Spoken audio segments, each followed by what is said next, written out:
podcast/talk show tonight about new. A lot of MMOs have that, a flag or something like that. Want to win honor and glory in the name of your faction? Wars must be waged. Social aspect and the options with it is so vast.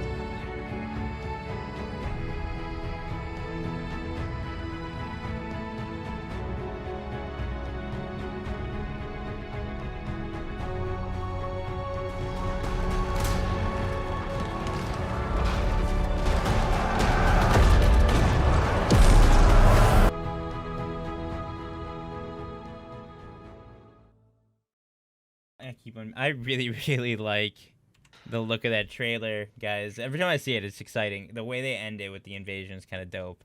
Ladies and gentlemen, this evening's co-hosts. Above me, we've got the one, the only, Disciple Gaming Live is the full tag on Twitch. Y'all should go check him out. Then we got to his right for you guys, the cutest baby king on the planet. The myth, the legend, DT Pap has returned. Thank you, Pap. I appreciate you coming by.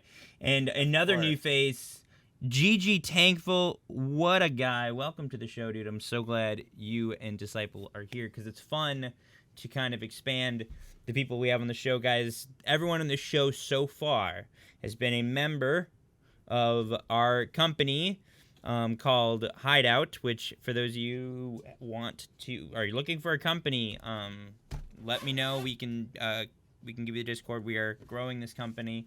We've got big plans. Pap's got big plans. Baby King over there. There we go. Everything's opposite. Baby King over there's got big plans for this company, guys. And if you want to be a part of it, we are pretty much open to everyone, right? It's just all inclusive. From Everybody that, except for the bad guy from Aladdin community. Wow. Is that a tankful? It is a tankful, Zephyr.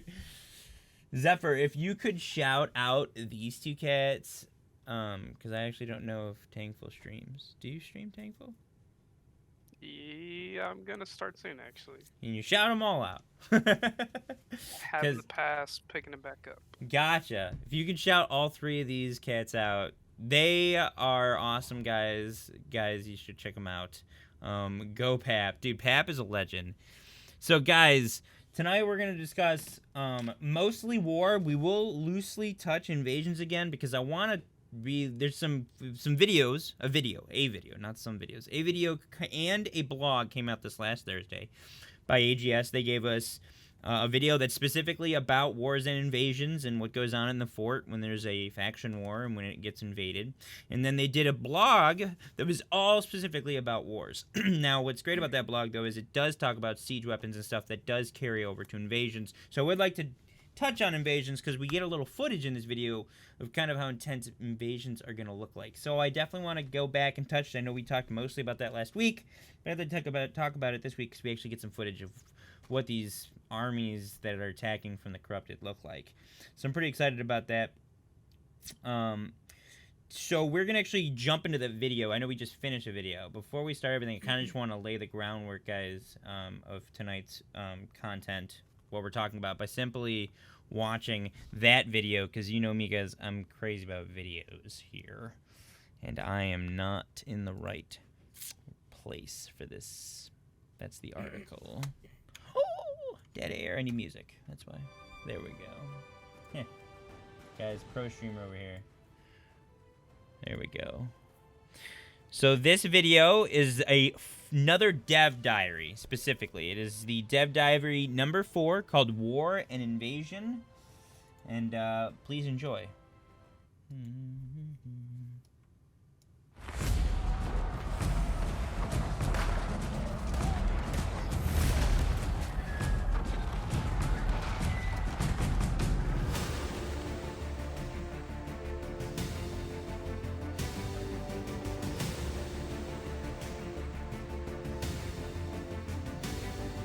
The tournament is divided into territories. Some of those territories can be controlled by companies of players. When two territories clash, a war can begin. One territory can challenge another to war at their fort. So if one company is in control of a territory, if you have enough standing, you can go with your company and try to do basically a hostile takeover. Every company in control of a territory sets what's called a siege window. Once that's scheduled, you have this 1 hour intense PvP battle. This is a 50 versus 50 player battle between the two companies for control of the territory. It's really the pinnacle moment of PvP in the game. Once a war starts, the attacking side is set to task to use siege weapons to take down the fortress gates. The defenders then get to be inside their fort and have access to siege defense weapons, such as the mighty horn that can buff their allies. It becomes this big epic battle where there's 50 players charging at the gates.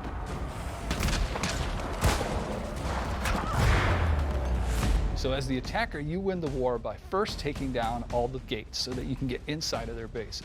And once you're inside, you siege the flag. And if you can stay near that flag for a set amount of time, you take the fort. The war's timed, so you'll have about an hour to get in there, take over that flag in the middle. And ultimately, one winner is going to be declared when the battle is over. It's a new level of social dynamism that no other game has. That's saying a lot.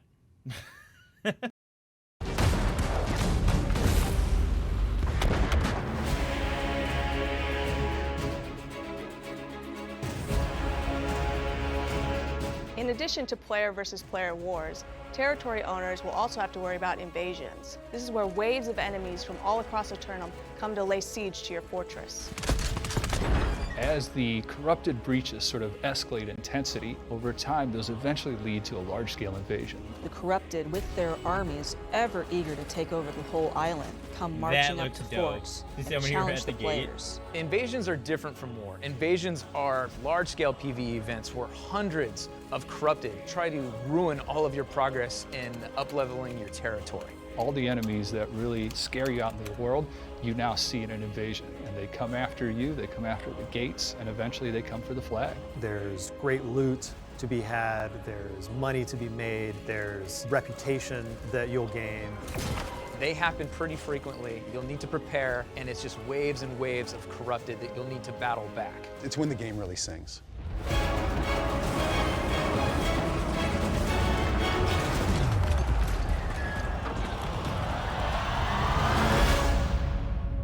They finally have a release date, but so many people think it's gonna be pushed back still. What a line! It's when the game really sings. What do you think he means by that, guys? Like, what does that mean? I don't know. I don't know. My answer is I don't know. So guys, first impressions of a lot, the most gameplay they've given us of both wars and invasions. Go ahead, Tankful. I want to hear what your first impressions are of that footage. Man, like, start to end, it looks sick. I'm super excited. I was excited. I'm even more excited now, right? Yeah. Like, the wars look insane. Gigantic battlefields. The invasions look epic, man. And, you know, my personal playstyle, I love both that PvP and that PvE aspect. And I love being super competitive in both senses, and like, so this is a perfect blend of that for myself, right? The siege weapons, which I think we'll get to here a little bit later, look very interesting. I'm interested to see how they're balanced and how, like, what kind of meta might emerge with the siege weapons, and kind of how you can set your forts up and different things. But yeah, just sheer gameplay wise, super excited. I'm interested to see a lot of like the little bits and pieces that go into the strategies that the different companies will be using to kind of defend their base and attack others. It'll be interesting, to say the least. It'll definitely be interesting to see how it happens at the start. Like, because don't get me wrong, there's been a lot of PvP games out there with large scale battles. So they talk about like it's never been done in a game before. I'm like, have you ever seen Battlegrounds in like World of Warcraft? I mean, it's not 50 on 50, but it's 40 on 40 in Alterac Valley, and Alterac Valley's huge, right? Alterac Valley is like a zone. So I don't know where I think that's I mean, don't get me wrong, it's exciting. I'm not trying to diminish as much as I don't want to be like, I don't feel like this has never been seen before when it comes to scale in an MMO, because it totally has. But it's a very different style, obviously. I don't think it's ever been done when it comes to like real-time action fighting. Usually, all those have castle spells. But it'll be interesting to see like there's no meta, right? There's really no meta for how you attack or defend, but eventually they'll be ones. Like the strats are gonna be raw at the start. Like you're gonna see some really bad fails, like attacking teams that don't even like capture a flag outside the gates. And you're gonna see some that like win in 15 minutes. You know what I mean? Yeah, and like especially coming from like that PvP aspect, I think you're gonna end up seeing some of those strats that look super OP, that look really nice. Everybody's kind of enticed to work towards copying that strat, and then within 2 weeks you'll see some kind of shift. Somebody will figure out something that like a loophole and just break through that strat in entirety, and you're gonna end up being left with completely new strats that are again that raw, unrefined. And it's gonna be interesting to see that development from a tactical aspect as the game kind of evolves and matures. Will there be strategies that develop that like different companies start to adopt? Like, whoa, dude, did you see what happened at this fort when this company attacks? Dude, they demolished. Like, bro, we heard they did this, this, and this. We should try it. Like, that'll be fun. Kind of basically developing what becomes the substance of the game they're giving us. That's what's fun about launch, I feel like, is in these MMOs, everyone's like, there's not enough content. It's like the game isn't supposed to have enough at the start. That's like literally how MMOs work. Like, it's going to be a massive change, and not only is it going to be content, but like the way you play the game will be significantly different in a year, because we'll have learned. Like, sure, there's some alpha and beta, but like that's no time to theorycraft and adapt. That happens over months and months of time. Yeah, and they call everything end game for a reason. You know, like end game content. You know, WoW, That's what it's for. Really enjoy games like World of Warcraft or other MMOs without getting to the end game content. That's what you achieve. You know, you're grinding, you're getting excited, you're waiting for that moment so you can do this one big thing, and then you can do it well. I think what New World is doing well is that they're trying to make the grind in the beginning for, you know, when you first start out, a little easier by allowing these abilities like, okay, so you're a lower level, okay, you take a siege weapon, okay, right, you stand on the back, you use a bow and arrow. Like, you're not going to do as much damage, but you're not going to get killed right away. There's going to be good rolls. Yeah, I think a lot of the more experienced players, when it comes to the PvP invasions, will be out on the front lines, because I think that's where the most amount of strategy will really take place. Because I think that's where they're really going to be. And, you know, when it comes to things with that involve, say you're attacking, I think a lot of it's just going to be, you know, just run in. You know, noobs, run in, attack the doorbs. Like, that's all you have to do. Just DPS be cannon doors, fodder. Yeah, like that is your goal. Like, just run in. And I think you're going to see a lot of. I think that's something that New World does really well, because if you think of other games, you know, you think of ESO, WoW, even in Destiny, you know, a lot of MMOs, looter shooters, whatever it is, you can't play with your friends usually in content that matters to everybody. You know, usually if you're playing, you know, content, you're like, okay, well, you can't play this content because you're not high enough level, or I've already done this content, none of the rewards are going to be good for me, so I'm just going to help carry you. You know, I think New World really has created that awesome mix of allowing, you know, newish players with the, you know, veterans to really, you know, play together and really, like, you know, eliminate some of that grind so you can be part of it. Yeah. So you feel like that grind is as much like, okay, well, I have an invasion tonight. Like, I'm super stoked about it. And I think it also allows a lot of people to be excited for, like, nighttime or morning time or afternoon time. Right. Will windows be important? Yeah. Like when you attack. I think it's gonna be something that we're gonna be all excited. We're like, okay, tonight's the night. Like, we're all getting on. We're all gaming. I think a lot of the attacking games, this territory, guys. We take it tonight. There's a really cool social aspect to it, so I'm really excited about that. I agree. Yeah, that social aspect is something that's really like unique and interesting to me. I'm interested to see how things develop, like especially specifically with like wars and invasions, Mhm. how like communication and that mid-event leadership. Yeah. You Who's know, gonna be because calling the shots? obviously, yeah, and with 50 people, Yeah. and you having to communicate with that, like, Did you see you what almost happened? wonder, like, is there you're gonna be groups that they're broke into, and you're gonna have like a designated leader for group A, B, and C, like a like platoon or a squad? right. Ooh. Ooh. And then there's like also the other aspects. I believe with the wars, if I remember right, it's like faction period. So if say your company can't fill up the 50 slots, Mhm. you get that filled up with other companies from the same faction, or possibly you can hire Yeah. people from the third faction who's kind of like not having a part in this, but they can still fill gaps. And so then how do you integrate that with like an existing structure you may have? Mhm. Or if somebody else is taking the lead and you're assisting, like how do you fit into that but still be able to lead and fulfill your role that you're used to filling? Like the social aspect and the options with it are just so vast. It's the social hierarchy is what excites me the most. So like I come from a couple games. Okay, I never played Eve, but it's another one. So I played a game for the longest time called Pirates of the Burning Sea. And the pinnacle in that is called a port battle. Pirates of the Caribbean? No, I know Pirates that of the one. Burning Sea.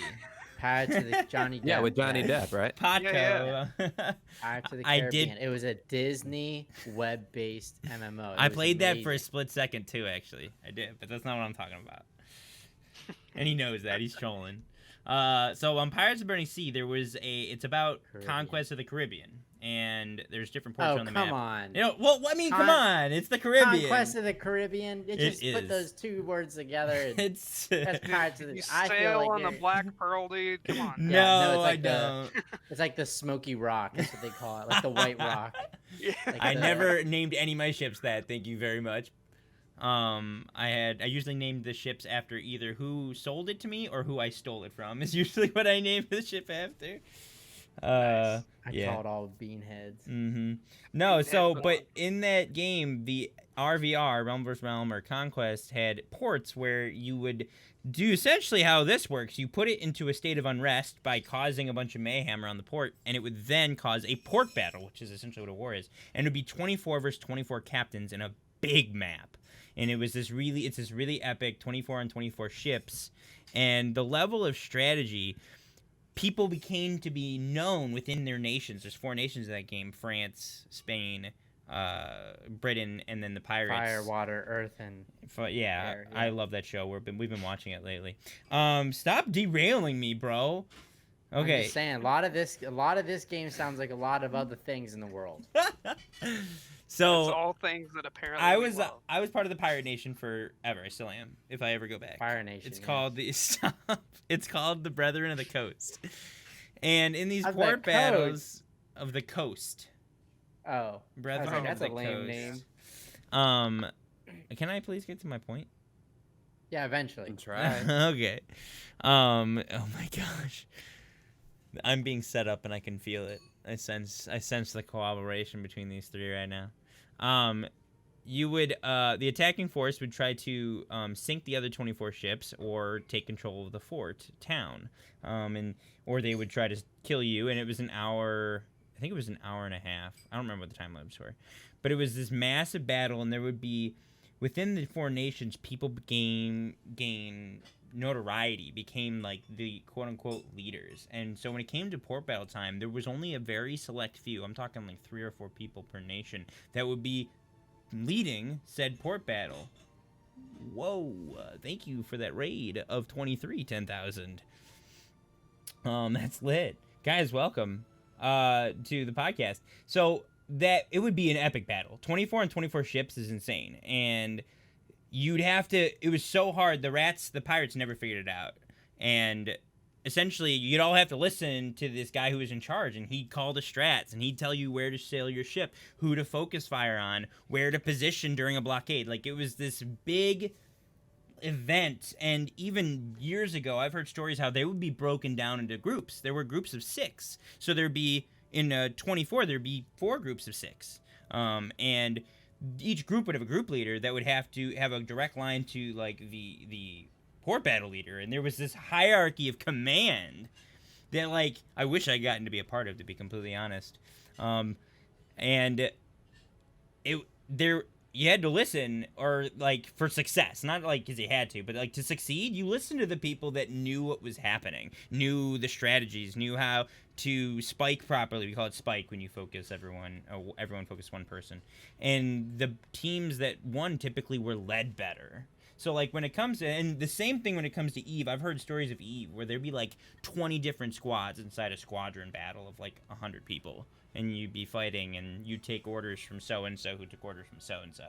And I understand this isn't that type of scale, but like I imagine in a group system that we'll see squad leaders and kind of the war leader, and like orders come down the tree, and you follow suit because you know how to fight, but they know how to war, right? So there's gonna be people who take that to stuff like to heart. I've met a lot of people in these games I played that are military that like this is like what they did in real life, is they would lead a squad or they would lead a platoon. Like, so there's people who really take this to heart and like get real. And there's gonna be some companies out there that are like gonna be dreadnoughts. They're gonna be scary when they declare war against your territory. Like, people are gonna be scared, and that excites the heck out of me. Like, yeah, also something to think about is it's not exactly a company declaring war.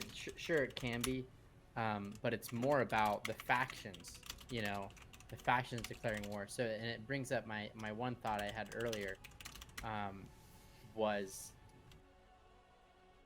when it comes to server balances, do you think that they're going to try to balance between factions? Do you think they're going to be, because like the factions really matter in this game. It matters how well you can do. If your faction isn't doing well, you aren't going to be able to level as fast. You aren't going to be able to receive as many rewards because you aren't going to have as many territories.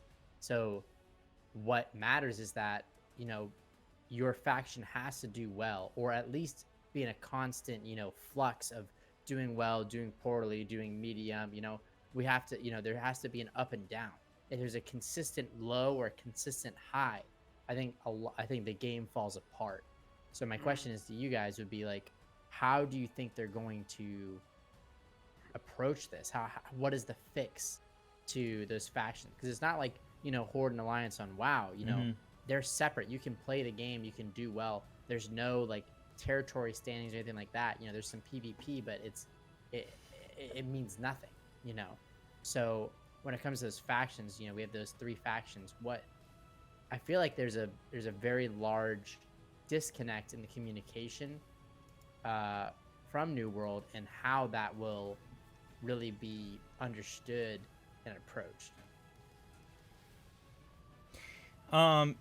And so my immediate answer is because you can literally sign up. This is kind of cool. Like, I'm wondering what kind of dynamics. Like, I wonder if there's going to be companies that like really embrace the not bounty hunters. What are they called? The people for military for hire. Mercenaries. Like, what if they like that? Like, they own like just a little piece of the world, but like they have like the best PvPers, and like, dude, we're about to get invaded by so and so. They're about to hit us, and we're not prepared. How much will you cost to like ensure a victory, right? And like half now, half after. So like they have to, you know what I mean? Like that's gonna be awesome. Who are gonna be the mercenaries? That would be cool, but I don't think that will be the fix. You can sign up for a war if it's not your faction. Obviously, it doesn't mean I know that, but I'm saying I'm talking about. So, like, let's say there's 100 people in Faction A, Faction 2 has 50 people, and Faction 3 has 2 people. Yikers. That's like a detriment. Let's just, like, think about population alone. Population alone means more people, more ability to do things, more abilities to spread out, and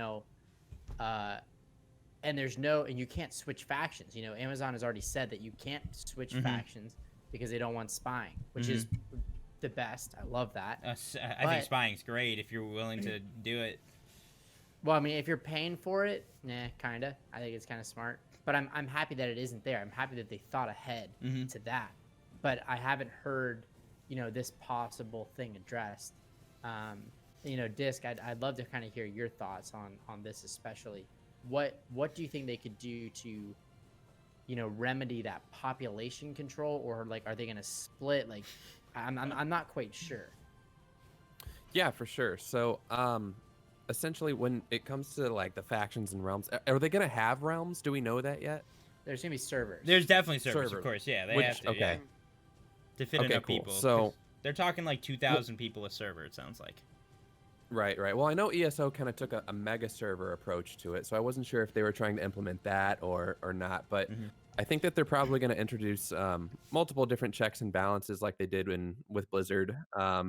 Hopefully, I we can hope only, but checks and balances such as like doing free realm transfers or server transfers for certain people because their servers in particular is overpopulated, and they're going to have to figure certain things out. That's just addressing population, and I understand what you're saying, Pat, because that has the potential to really throw a wrench in things if there's a large imbalance. So they're going to have to figure out everything on a situational basis. It can make or break a server, really. Like, I mean, that's what happened with WoW with the Faralina thing. Everyone was on Faralina because they wanted to play with Asmongold. They wanted to play with the big streamer. They wanted to play with Tim the Tapman. And then there's 17,000 people in queue. I'm on Faralina for Classic WoW, and day one, I had a blast. I saw Asmongold. I saw Tim the Tapman. You did? No. Wow. Yeah, we fought against Tim the Tapman. He was way higher level than I remember us. that. Yeah. And I'm pretty sure he was with Ninja. Ninja rage quit like a half hour before you guys found him. Yeah. So like, there was a lot of fun in that. I'm just worried, when people like Asmongold get into the game, there's gonna be a large capacity for the server, of course. But I'm just wondering, like, are they all like, they talked about, there's a very large Twitch integration into the game. And not to mention, there's gonna be a very large, streamer armies. Think if this, like, let's just all think. Okay, so there's gonna be a server leaked about whatever Asmongold's going to. Okay? There's gonna be a server leaked for, let's say, top 3 other MMO guys. They might be going on the same server because they know that's where the content is. So they're already gonna fill out that server, right? Easy. But unless those other content creators, most likely won't, they spread out between the 3 factions, there's going to be a problem, which is the vast amount. And most likely I'll want to be on the streamer server because that's where the content is. That's where the most fun is. That's where the most, for sure. It's where the party's at, man. All 2,000 people will be playing 100% of the time. That's just populace, So like, are we going to be in a spot where we can't play the game as much as to its full potential because the faction we want or the faction our guild belongs to is doing so poorly in the server we want? These are all like, questions. Nobody has the answers, of course, but I think they're interesting thoughts. They're good answers, especially with the thoughts of invasions. With invasions, they matter what happens to your territories.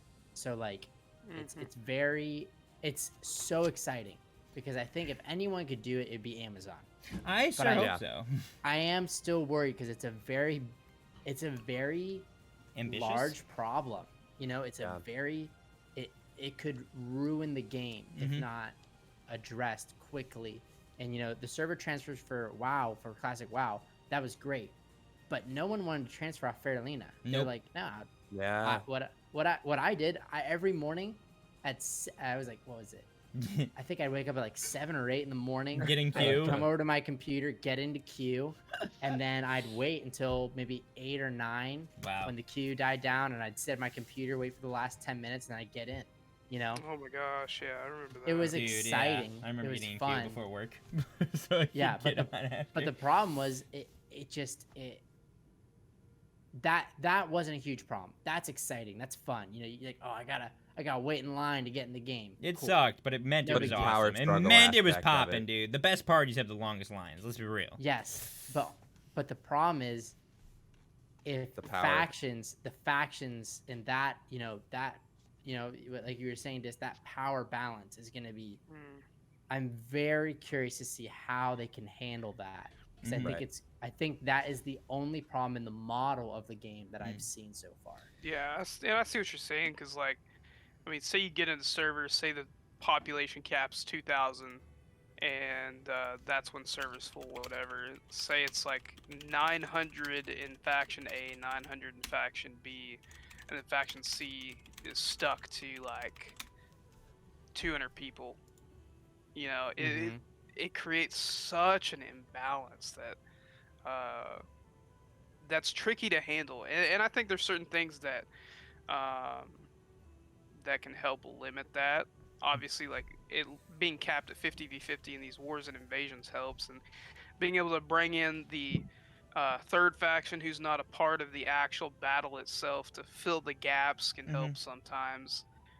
Certain level cap requirements, things like that, to where more dedicated, experienced players would be able to join you. Is going to be able to assist in the slightest, but I don't think it's a complete fix either.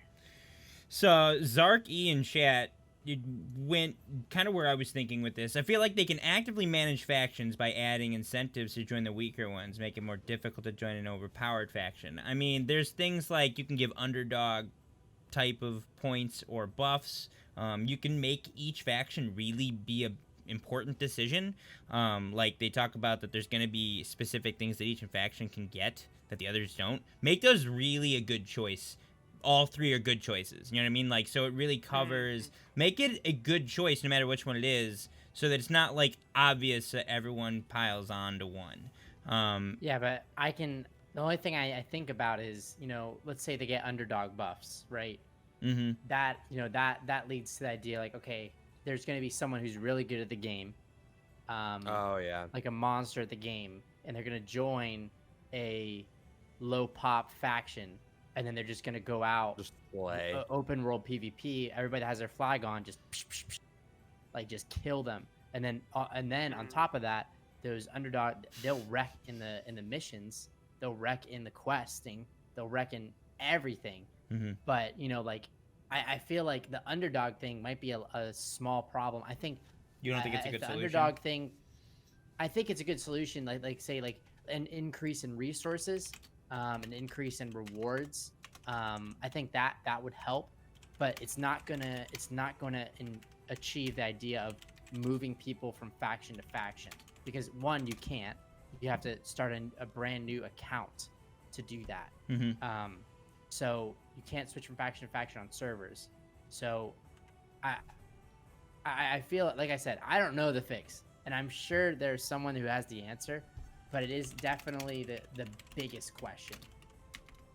And I think that's I'm kind of on the same page when it comes to what is probably can break the game the easiest, and not because of their own fault, is faction imbalance. Because so much of the game sounds like it's built on this faction struggle and conflict, and then the invasions, and if that can be completely thrown out of whack if it's not balanced. I wouldn't be surprised in a year from now if we're talking about the game and factions are kind of like WoW, where all three factions coexist. And sure, there's a little bit of a power struggle. You get rewards for doing things if your faction's on top, but I feel like it's going to be more of a PvE engine in the sense of battling. Of course there'll be PvP, and you'll get rewards for doing it. I think a lot of people will enjoy the PvP, but I wouldn't be surprised if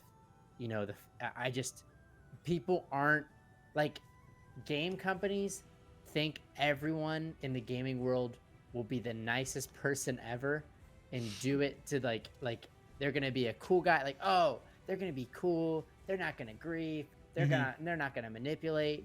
In the back of their head, they know it's gonna happen, but they go into these meetings and these ideas like, oh, it'd be so cool if we got these three factions, and all three are struggling and they're battling and everything. and then some guy in the back of the room goes, yeah, but what if they're just a bunch of jerks? What if they're like all from Asmund Goldstream? Wow. But like really, like showing some you know, shade. Like, oh, those guys are toxic, dude. Like, did you see what they were doing on Faralina? Like, I experienced it firsthand. Those guys were nuts. Yes, But sir. All the time.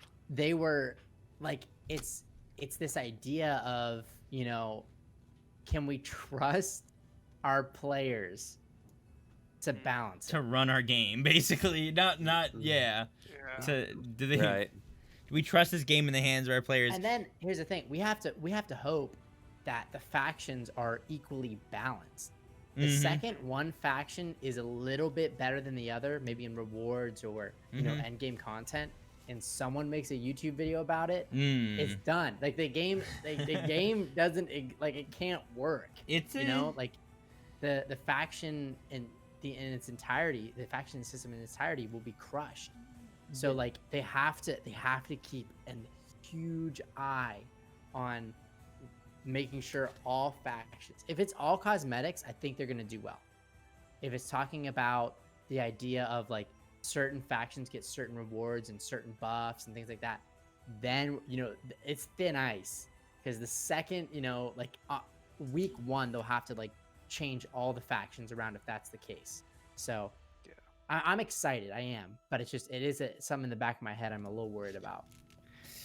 Yeah, like and in my experience, like I've played an MMO in the past, where they offered like it was guild versus guild, not necessarily faction versus faction, but they offered certain pieces of equipment that you had to farm through reputation by competing in those guild versus guild battles.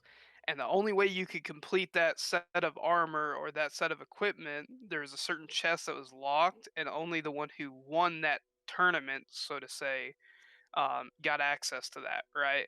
And so what ended up happening is you ended up having the really overpowered guild that could win if they wanted to, just with like a snap of their fingers, and people would hire them out to like basically win for them so that they could get access to it. And it really got to be a broken point where nobody wanted to participate in that kind of thing. And so there's like definitely a balance that they've got to figure out with that for sure. Yeah, what is it? It's 10 people of your company or faction guaranteed, correct?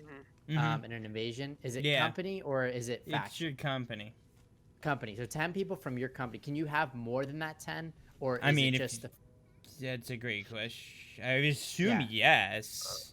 I think it's like 10, absolutely. I think it's like 10 reserved spots essentially, and then okay. Well, that's okay. I think it's something we'll have to learn more about. Yeah. Right. But yeah. So it's 10. So 10. 10. So everybody the else in governor, your faction will kind of have Random. to pitch in, and you'll have to hope. So let's say 10 of your guys are in. You got 40 spurgs, 40 randos, just hoping that they can. It'll be great. Like listen, Right. I think the invasions are the coolest. When I saw this game, I think the invasions were the thing that caught my eye. I was like, this is it. This is it. This is the game that I want to be in. This is the game I want to put my hours into. But I just don't have faith in humanity. I just don't have the faith in the gamer's soul. That For the wars or the invasions? For the invasions. For the wars, you actually get to pick all 50. Yeah. Oh. Yeah. Okay. Yeah, That's with where the my confusion invasions specifically, because that 40 slots are randomly selected from players who signed up, begs the question of who all can sign up, right? Obviously, like I assume it to be exclusively your faction, but if it's randomly selected by anybody who signs up, at a certain point, there's got to be some inter-company communication. What if you have like a bunch of level 1s? Like, of course, you have to be a certain level. There's a certain level to do invasions, I believe. But let's say the only lowest 50 and level. above. 50 and above, I think, is the limit. Yeah, but you go against a level 60 and a level 50. Look at every game ever. According to the devs, 60 and 50 are very, very well. I'll be According honest. to the devs, you'll be able to combat people at a very different level range. Yes, I do. I have heard that. But I just don't like that. So if you're let's think beginning of the game. When someone hits 60, a geared 60, they're gonna be true. way better. That's true. Than someone who's level 50. Gear in endgame probably progresses significantly more like most games. Like a geared 60, bro, is gonna like. For sure. Yeah, it's a very good point. And gear's so important in this game, clearly. But at level 50, you know, like at level 60, who's geared, who has like an amazing like bow and arrow, he can just sit at the back and just pop them all off, dude. I'm sure of it. Like I know it. How did that sound go again? It's almost like your Sounded name. like a pat. DT. Yeah. DT. That is what we're calling you for the rest of our lives. I think there's a lot of like I said, I have so much hope. I have so much faith in this game. I really, really do. Okay. It scares You're scared. me. You're scared. I've been let down by so many games lately. Guys, you know? he's scared. That's fair. I can understand. Been let down by we all have so that many feeling. games. If you pay attention to the discords that there are in the community, there's this kind of fear in everyone. But it's not because of necessarily the game or AGS, but because of as gamers of the last 10 years, we've all kind of had a game we got excited about that sucked. Like we've all now have had one on our list, at least. So like we all have that pit of our stomach. Well, what if it doesn't go that way, or what if they do that, or what if they don't put that in? I'm grinding Destiny 2 right now. Oh yeah. But 6 or 7 times a day, I'll get disconnected from servers. Oof, I'll yeah. get bugs. Bad servers on that game. Like, but that's what I'm saying. Like, the game's broken. Like, it's a buggy mess, and I still play it. So is Rainbow Six Siege right now. Yeah, like there's games that we all love, and or want. You know, like there's just things like wow, there is no content in World of Warcraft right now. Absolutely none. No, it's the end. It's garbage. The end of the expansion. Yeah. I'm done with it. Exactly. There's no content in WoW right now, and that's why like we're all excited. You know, back to 60. You know, we're creating these covenants. You know, we're doing all this cool stuff, but it's just, you know, we love our games, and I'm just hoping that I love New World despite any faults. I'm just curious to see if it's a game-breaking fault. You know, like what's like I can't even think of a game that's like Mass Effect 4, right? No Man's Sky. No Man's Sky. I don't know what's wrong with those games. A lot of games that had big hopes and big hype, and they just right on their faces. Flat. Well, another example. And I think anyone can make promises, right? I mean, it's easy to get people hyped up about those kinds of things. Yeah, it's easy to make people get excited about those kinds of things, but actually delivering on it is a different story. I think a lot of us are still recovering from No Man's Sky. Yeah, and it's Amazon's first game. Their first one. Their first game. They sound committed to getting it right, though. I hope. Here's the thing. I think we're all like, it's Amazon. It has to be great, right? I mean, everything they touch turns to gold. I mean, let's be real. They bring me my camera stuff. It is their first one. I mean, they bring me everything. Amazon is my lifeblood. Twitch is their streaming baby. I mean, and I really hope that they show the love that this is gonna need, because, like, let's be honest, if this goes poorly, that reflects on their future of making games, period. Yes. Right? Yeah, and they have another game. They have two. They have two. They have one coming out the same time as this, and then they've got the mysterious Lord of the Rings based MMO. Oh, MMO, yeah. Yeah. That's gonna be free to play though. Dude. Oh, is it really? Is that out already? Is that information out? Mm-hmm. Oh, I didn't know that. Yeah, that was in an article. Oh. I didn't even know that. That means it's gonna.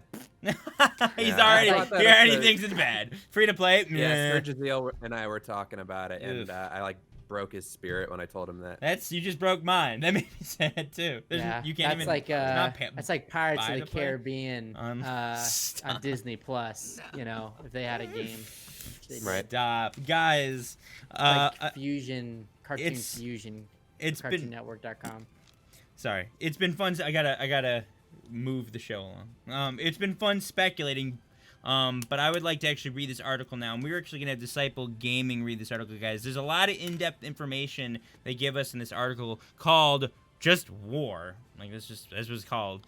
They take a lot of what they show in the video we just watched, and they really dive in. They tell us a lot about siege weapons. You can see the images here. On offense and defense, they explain how a war can be won on attack or defense in the process. So without further ado, Disciple Gaming, go for it, my dude. Yeah, for sure. And real quick before we dive in here, a thought that might dovetail nicely into the article is the fact that, when we were talking about what are we most excited about, I think that this takes it to a personal level. So like, PvP in World of Warcraft, it was fun. That's probably the thing I did the most, but it wasn't super personal. Obviously there's the Horde versus Alliance power struggle there, but you all get tossed into Alturic Valley. You don't really feel a sense of this is our valley, whereas in here you're actually defending your faction or your company's territory. Or you're actually, you're engaging in siege warfare and actually fighting ground battles to capture that particular territory in general. And I think that brings a way cooler dynamic. Like loyalty, than the other. This is our land, or we want this land. There's weight behind what you're doing, not just to win a battleground. Right. Cool. Well, with that in mind, I will go ahead and start here. Let me see. Read it. Don't popcorn read. What does that even mean? What does that mean? Yeah. Like high school where you popcorn read and you're like, oh yeah. You're like you're in like the middle of a sentence and you find the girl that was texting on her phone and you send it popcorn Kayla, and Kayla has to read it. She was texting, she wasn't following along. What? And now she has to find the place and the teacher. Y'all went to school much later than me. What do you mean? I went to public school. So did I. It was either read or die. Read what? Yeah.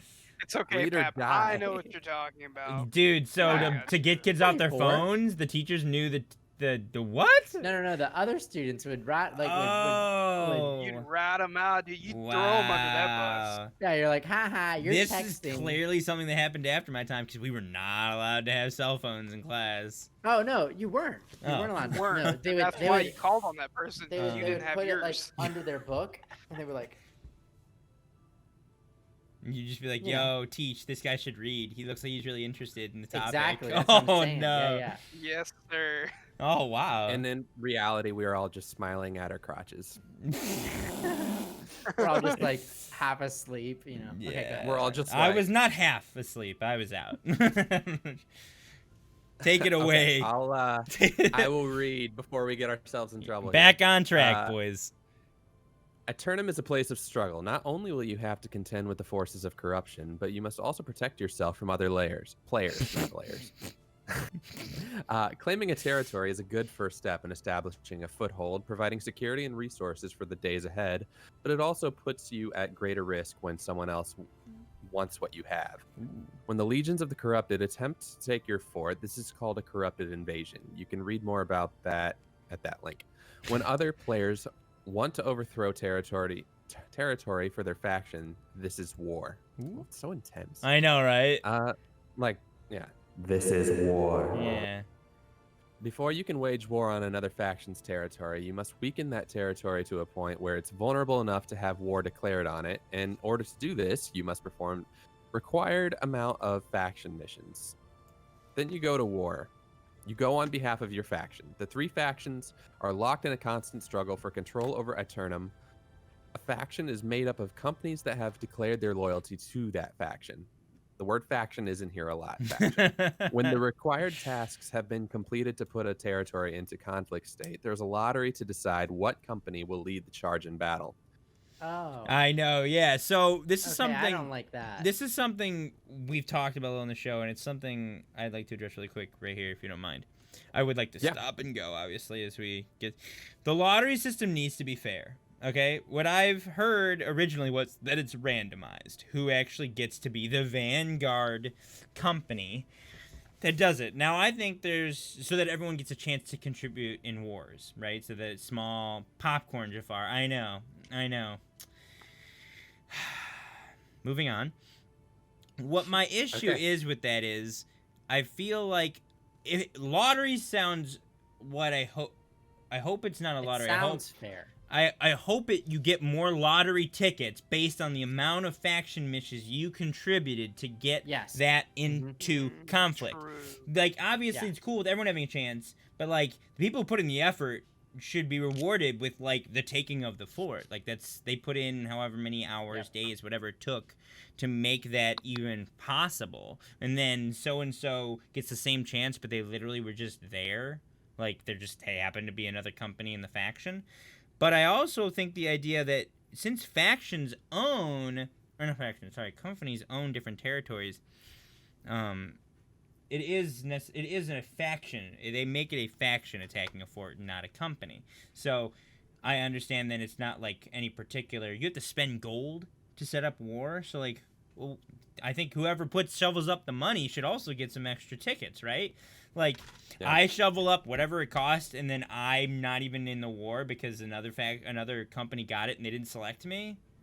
Like, how does that work exactly? I hope that this is balanced properly and that people get their just reward for the effort just to get a territory to the point of being attacked.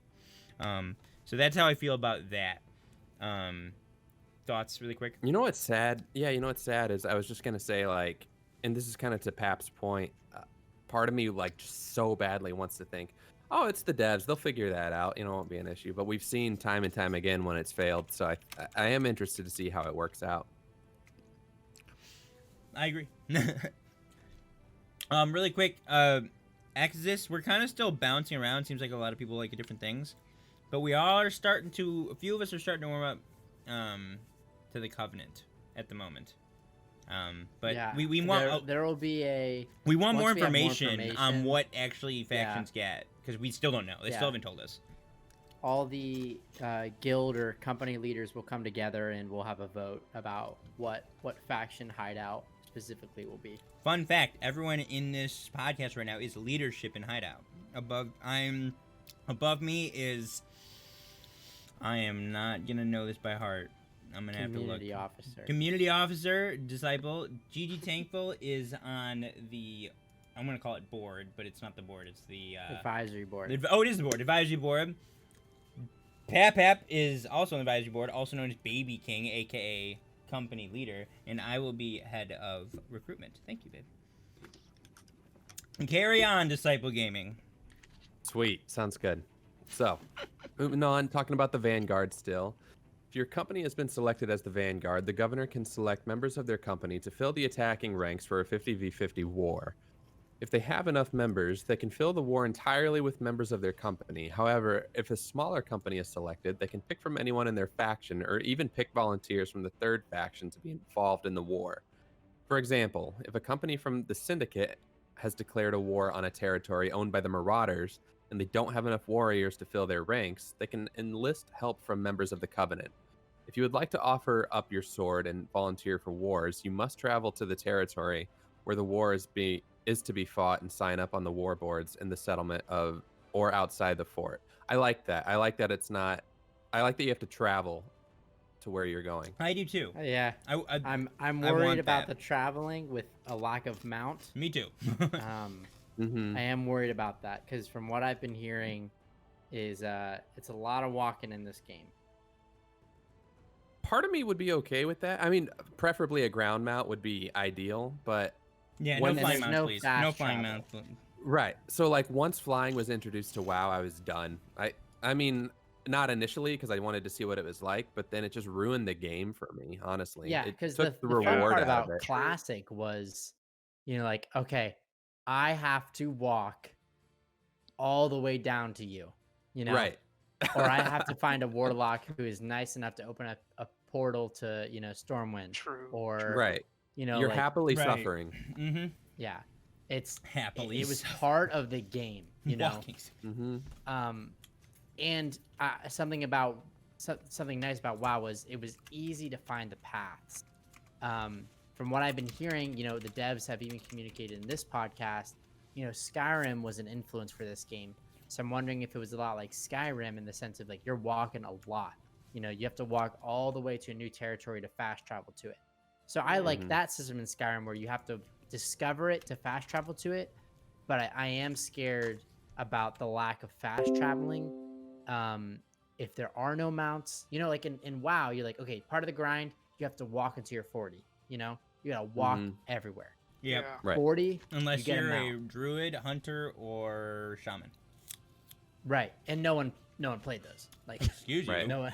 I'm a shaman. And not main only did you for get a life. mount at 40, but you had to like scravel up to You had to buy find the it. funds to buy the Mhm. mount. I am Yeah. level 40 in True, classic WoW. I true. think I'm level 41, and I still don't have enough gold. I got my Yeah. mount at level 41. I think 41 or 42.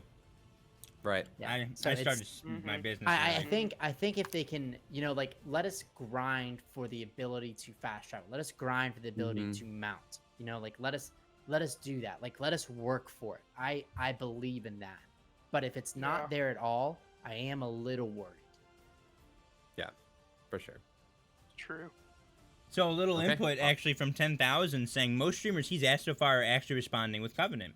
So from his little searching, he's seeing Covenant as the favorite, which from the little tiny research I've done of what people might choose is I've seen a lot of people take that personality test. Which faction are you?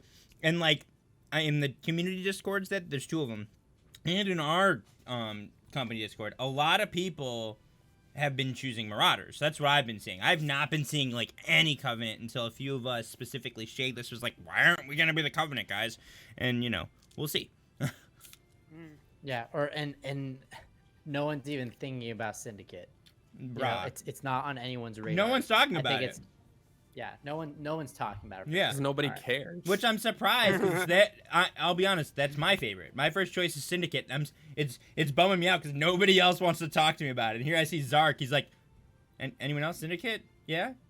Oh, okay. I'll put my hand down. I Oh, your I favorite Syndicate bad guy? It Or is. Jafar? My first That choice makes would be sense. this because I don't know. Yeah, They that kind makes of sense. fulfill my adventurous, knowledge-seeking, beat you because I'm smarter than you. Like that. I like that. I have actually no preference. I have no preference. All right then. Moving on. Cool. Moving on. Prepare for battle. Wars will take place in specific windows of time that are set by the defending company. Being able to set the time the war takes place helps for better coordination of the participants. This also removes the potential for offline raiding or wars taking place during inconvenient hours for the majority of the members involved. Which If is you've been- wise. What's up? Which is wise. Oh, yeah, for sure. If you have been selected to participate in a war, congratulations. You're about to experience a pinnacle PvP moment in New World. Once you have been selected to fight, make sure you're logged in and ready because you'll be getting a notification before the war begins. That's pretty cool. When the time comes for battle, you'll be teleported from where you are on a turnum straight to the battlefield. That's good. I like that. Yeah. I like the 'Cause idea then you of don't have to like wait adventuring, around. but I get Right. it. Like people showing up late and stuff because they're like, crap, I gotta be at a war in 50 minutes, but I'm on the opposite side of the map. Right. no late people. They're just there. I would be late. So weapons of war. An extra layer of strategy and tactics are introduced to the equation when you start building siege weapons and siege platforms.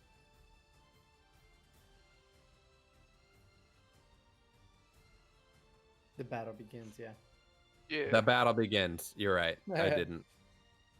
No, you're right. Yeah. Okay. The attacking army will attempt to breach the walls of the fort and capture its claim, thus taking over ownership of the whole territory for their faction. Before any fort gates can be damaged and breached, the attackers must first capture 3 rally points in front of the fort. Once captured, they cannot be retaken by the defenders, and the front lines are pushed ever closer. Rally points can be used by the team as respawn points or to access the armory. The defending team will use everything at their disposal to repel the invaders. There'll be Keep going? stages. Yeah. So, but that little paragraph's really important because it basically talks about there's phases to the fight. Like that's what I Right. talked about. Like there's gonna be strategies because it's not just go assault this fort. It's like you have to capture these flags. Now you have to break the walls down. Like you have to do stages. Right. I Don't like turtle. stage warfare. I think it's a lot of fun. Good. Yeah, I do too. Go on. Okay, sounds good. I wanted to actually funny thing here. I wanted to reread the battle begin. Oh, no, yeah? no, I wanted to reread the battle begins, but I don't want. I not really. I just was about to. Weapons of war. An extra layer of strategy and tactics are introduced to the equation when you start building siege weapons and siege platforms. As an attacker, you spend your battle tokens at the war camp's armory to acquire siege platforms and build them on the battlefield. Similar to how they are acquired and used in invasions, you gain additional battle tokens by contributing to the battle. The defending fort will be able to build siege weapons along their walls to help fend off this attack. These siege weapons won't come at a cost to the defenders, but just how powerful these siege weapons are will be dictated by how they have been upgraded through their territory progression system prior to the war. So if you want, isn't that crazy? Yeah. If you want to protect your fort with the strongest siege weapons available, make sure you're doing the required town projects back at your company settlement. There are multiple entries to the fort, which defenders will need to divide their attention and siege weapons between. Defenders also have siege supplies that are auto-generated during war by siege supply generators. These resources can be used to repair structures, including gates, armories, siege supply generators, and siege weapons. Siege weapons and platforms are game changers. Below, you'll find a list of what you'll have at your disposal as an attacker or defender during the war. So before we cover those, I wanted to go over that a little bit. It's kind of neat, like what, essentially like your governor will determine like what's a priority of the town, like our fort being stronger or advancing our refining stations and our crafting stations. Well, if we have better crafting stations, we can create better gear, which makes us stronger when we're attacking or defending. But if we upgrade our, siege weapons on the walls, it only helps us in defending. Like, it'll be interesting to see what kind of, there's just all these things that, like, we don't know what will be better yet. And there'll be a lot of developing. It's kind of neat. There's pre-thought to, there's just a lot of setup for every encounter in this game. Right. Yeah. So let's take a gander at those siege platforms. Looks like we're going to go over attackers first and then defenders. Yeah. So I don't know, how do you want to do this? Do you want to pause at each one or? We can go over. We'll go over. You'll go over the attackers. We'll talk about all three. You'll go over the defenders. We'll talk about three. There's actually four. There's actually 5 on the defender side. 6 on the defender side. Cool. Attackers first. Attackers siege platforms. You get the cannon platform with a medium rate of fire and the highest damage per hit. This cannon is most effective against structures and large, slow-moving targets. Several cannons focusing their fire can quickly demolish any defensive structure. Moving on to our fire launcher platform. The fire launcher has flaming projectiles that burst on impact and cover the area in fire. It is most effective against infantry and is a good way to counter ranged opponents shooting from the fort ramparts. It's also very effective at area denial and keeping opponents out of the capture points. And then, lastly, for the attacker's repeater platform. The repeater is a rapid turret that launches bolts at very high speeds. Individually, the bolts don't do a lot of damage, but sustained fire can quickly whittle infantry down. It's most effective against smaller and quicker targets that the other turrets have a hard time hitting. So my first question, will there be friendly fire? I'm going to assume no, but yeah, when it comes to this fire launcher, I feel like it'll be OP if you just launch it in the middle of a cap spot and your team doesn't burn. You're just like, haha, cap's ours now because we set it on fire. You know what I mean? I feel like fire should be anyone. Not like I can't shoot my teammate with a bow, but like standing in fire is standing in fire, right? That's what I think. I feel like you wouldn't be. I feel like there wouldn't be on those first 3 cap points. There's not going to be too much of a focus on, or they're not going to have too much of an ability to make these things. On the first 3, I think there's going to be more of a. That's just my idea or thought process behind it. No, I think that makes a lot of sense. I mean, you're probably not even going to have to worry about friendly fire for those first 3 because they haven't even broken the gates yet. We're talking siege weapons, and the defenders have their own siege weapons as well. We actually have an answer Ladies and gentlemen, I'm going to do this. Can we turn our attention to the gentleman in chat by the name of Helpful Walrus? Go ahead and introduce yourself, Helpful Walrus. A few of us in the show know who he is, but for those of you who don't, I'll let him introduce himself. He actually just confirmed there is no friendly fire. There is not friendly fire. Wait. Yeah. Fire. Sweet. Is there not friendly fire, or just friendly fire in general? There is not friendly fire. I see the comment. Yes. And he also said, so Mike, he actually just said hi.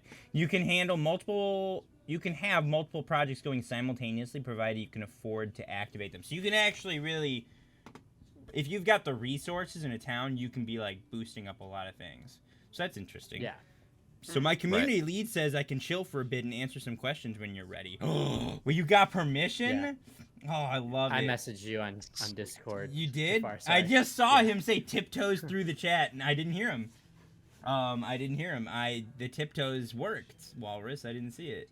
Guy, systems designer. I love that phrase. Ladies and gentlemen, Helpful Walrus is the lead systems designer for New World. He is one of the game developers who's graced us with his presence for the second time. We're really glad you're here. Actually, really excited you're here because we would like to pick your brain a little bit as we discuss wars. Do we have any questions for him about the attacker weapons, or do we want to talk about attacker weapons? Yada yada. Or we kind of just got distracted. Sorry. How much left of this article do we have? Honestly, the weapons are like really fast, and that's it. Like it ends on weapons, like all of the different weapons. Let's just read through the weapons real quick because I do have a couple questions. Okay. So you want to keep reading? All right. Let's go to. We were discussing attackers though. We were discussing attackers. You want to discuss them, or you wanted to read everything? We were gonna break it down to attacker weapons, discuss, then defender weapons, discuss. Do you want to read them all? Well, no. I mean, we can discuss. I don't have any questions or any comments now because I think the friendly fire was the biggest thing that you. That's had true. mentioned. Yeah. So they're all pretty self-explainable at that point. My only other question, Walrus, is fire. Does any fire, like if I shoot a fireball and there's fire on the ground? I would imagine. Is that friendly bad to my flames. teammates as well? That's what Mayor's just asked in chat. Like, do fire of any kind hurt anyone? Because I feel like that should be a thing, so that they aren't abused for taking over cap points when you simply want to deny the enemy. Like, it's like like when you like rain down firebolts, it's not gonna affect your team. Right, but this isn't WoW, so. Yeah, but I'm saying it's the same kind of idea. I hope they don't do that. You're not WoW. Walrus, make it so that fire hurts anyone. Okay, let's read on. All right, moving on here. So we got the defender siege weapons. So starting off, we have the classic, the ballista. It's the defender's version of the cannon and serves the same role as an anti-structure siege weapon. It has a medium rate of fire, very high damage per shot, and is most effective against structures and large, slower-moving targets. Next, we have our explosive cannon. It fires an explosive shot that disrupts and knocks enemies back. It's most effective against groups of infantry and provides area denial, like at the rally points in the front of the fort. However, its low rate of fire makes it largely ineffective against fast-moving targets. Next, we have the repeater turret. The defender's version of the repeater is functionally the same as the attacker's: high rate of fire, low damage per shot, and most effective against smaller, quicker targets. Next, on the topic of fire, we have our fire dropper, which pours burning molten liquid down on anyone below. It does high damage over time, making it the most effective against groups of enemies attacking the gate. And last but not least, we have the famous Horn of Resilience, which provides a temporary healing and defensive buff to all allies in the area. It has a lengthy cooldown, but can turn the tide of battle when used at the right moment. Could you imagine you're the guy? He's like, you're the horn guy. You're the horn guy. Who's responsible? I was thinking the same thing. Question, Helpful Walrus. Sorry, go ahead. I was gonna say, all you have to do is stand by this when it's on cooldown. Dude, the level 15, man. The level 15 is gonna. You are the horn boy, and he's gonna be excited. Blow it up now. Burn it with fire. Question for you, Walrus. Lengthy cooldown meaning what? Like, we talking there's only going to be 2 of these in an entire battle? 15 minutes? I'm curious. I don't know if you can give me deets, but what's a lengthy cooldown? Like, do we get 1 horn per battle? So, like, don't screw this up, horn boy? Or, like, or you get 3 of these, use them at your own discretion. Oh, my gosh. I'm gonna have to block that one. Oh That's my god! awesome. All of that stuff is still being tuned. Okay, but you can toot the horn a few times. Okay. Yeah. Perfect. It was said. Yes. It was said.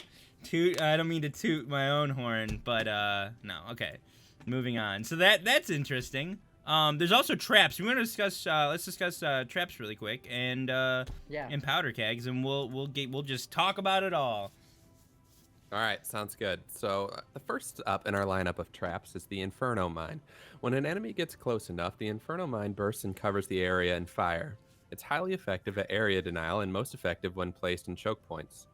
Moving on, we have our powder keg. The powder keg does the highest damage of any siege weapon, making it extremely effective against gates.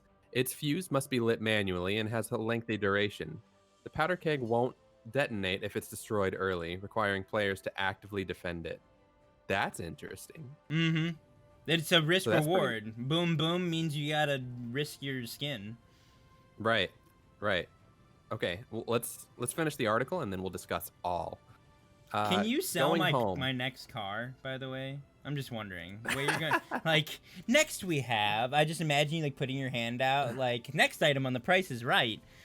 Sorry. A brand new car. Exactly. Yeah, there it is. He was I made like for it. this, guys.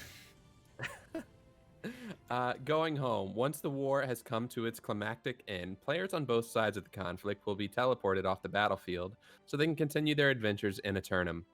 Want to win honor and glory in the name of your faction? Wars must be waged, and the stakes couldn't be higher. It's winner take all. Should the attacking army prevail, they now control the territory and everything in it, planting a new flag in the name of their faction and pushing the front lines forward towards total dominance. Total dominance. That's what it's about, boys. Yeah. That's that's a lot of stuff actually. I was worried there wouldn't be many, and there's like I think, and Plenty. also something cool about the traps was that they're available to attackers and defenders. Yeah. But my biggest question, we can kind of go, let's go kind of from big to small.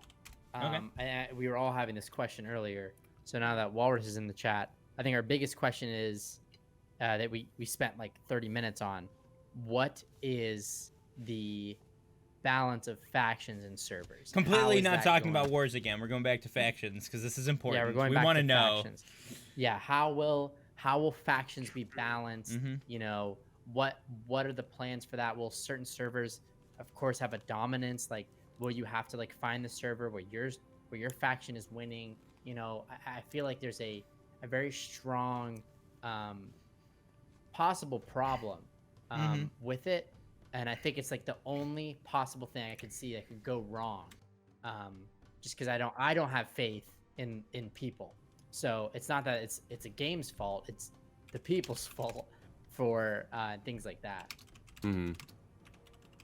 I guess I want to put it in this words. What are you guys doing to encourage faction balance and prevent faction imbalance?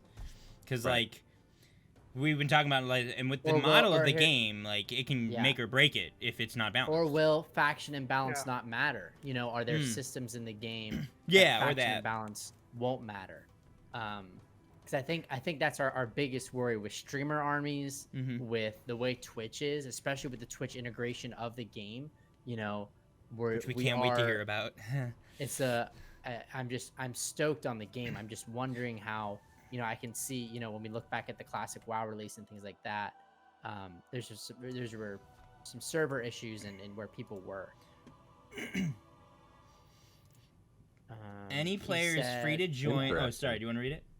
No, go ahead. Nope. Go ahead. Any player is free to join any faction when the choice presents itself. Right. As with any systems with sides, we expect there to be some fluctuating imbalance. However, with the data models we have from Alpha, it's a fairly uniform natural distribution of players at this time. Really? Interesting. Well, that's good to know. I mean, Alpha's much smaller scale of obviously what you expect, I assume, to be out there, but I guess if initial decisions, or that's interesting that they happen that way. Yeah, I feel like most people will want to, balance things out. If the game starts balanced, it will probably stay balanced. I agree. But that's true. If the game starts in balance, I feel like, and like it'll be hard to get it balanced. hits it, you know, and everyone's trying to be on his faction, everyone's trying to be on his server, that's where we can see some problems. Except for all this, you know, the griefers that want to be on opposing factions, because there's a lot of people that drive for the opposite factions because of a streamer. They're like, I want to go kill him every chance I get. But not as many who want to be side by side. Right, with them, of course. You know, Like, how many Fury Warriors joined Asmongold and stood beside him in the beginning of Classic WoW? They're like, yes, we're here for you. We're just like you. You know, it was a freaking there was a stampede behind him everywhere he went. I bet that was annoying. And it was awesome. But I'm just worried about this game in specific. When that happens, will it matter? Naturally, external factors can bias players in one direction or another. But the maximum number of players a server can contain simultaneously is smaller than the total number of players that will play in a server. What? But the maximum number of players a server can contain simultaneously is smaller than the total number of players that will play on a server by a significant. Because of this, there will be times where one faction has a higher population than the other two, but that is not a permanent state. So it sounds like you guys are just hoping it happens. Is that the vibe I'm getting? Is we think it'll happen. I think what he's saying is min-max. At times of there will be the fluctuations, and that's what I'm hoping for. I want all three factions to be in constant flux actually. Of up, down, left, right. You know, different times, like you know, but I want to be the Zing, the Ming dynasty versus like Rome. I want to be winning, and I want to be losing. You know, ups and downs. But while winning. But while winning, but still on top. Never really losing, but we lost the battle. I know what you mean. Yeah.